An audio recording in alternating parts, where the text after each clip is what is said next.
Isa sa mga natanggap niyong pagkilala ay mula sa Philippine Faces of Success. Sama-sama po nating panoorin ito.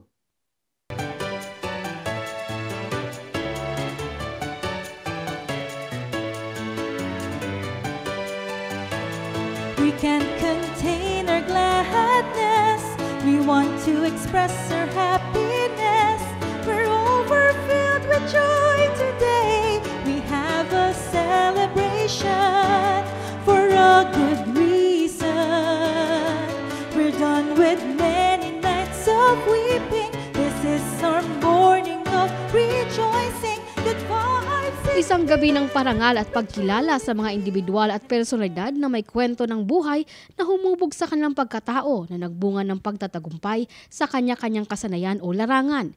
Ito ang awarding ceremony ng 5th Philippine Faces of Success 2024 na ginanap sa Teatrino Promenade, Green Hills, San Juan City. Kabilang sa mga ginawaran ay ang ating Chief Public Attorney, Dr. Persida V. Rueda Acosta, DSD.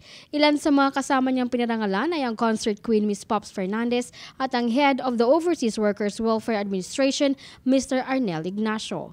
I congratulate Mr. Richard Hiniola to recognize those icons of public service as well as in entertainment industry. Alam niyo, nakakatulong to para lalong sipagin ang mga nasa pamahalaan at siyempre pati nasa private sector. Nang tanungin namin ang head organizer ng awarding ceremony na si Mr. Richard Hiniola kung bakit napili nilang ating hepe bilang isa sa mga awardees, narito ang kanyang naging pahayag. Speechless naman ako about her kasi wala ka nang may describe sa kanya.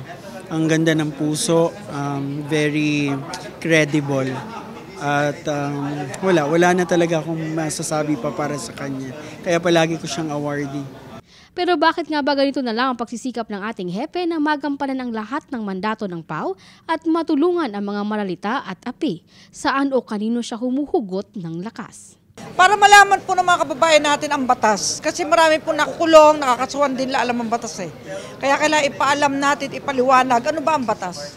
Sa Panginoon po, prayers. Prayers work. I am a believer. I am a Bible reader.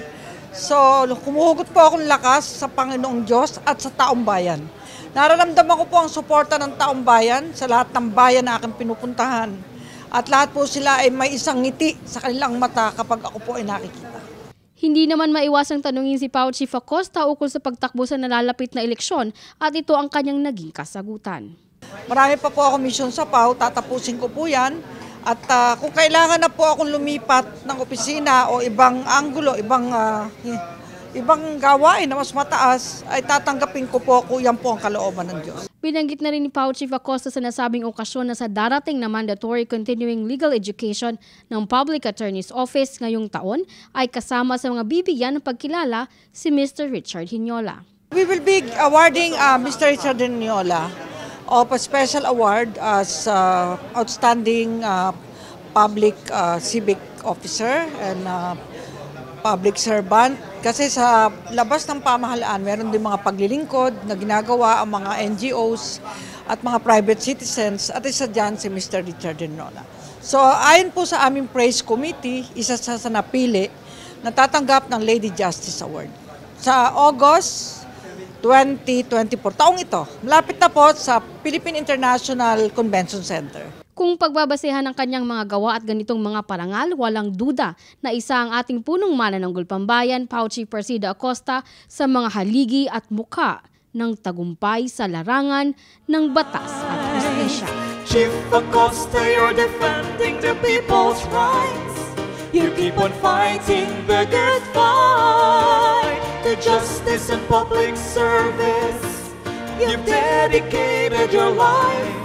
You're deeply touching others' lives. You're fighting the good fight, this cannot be denied. Onward and fighting. Para sa hashtag Palanews, ako si Gerald Inganyes, kaisa ni PAO Chief Persida Acosta, katarungan laban sa kahirapan.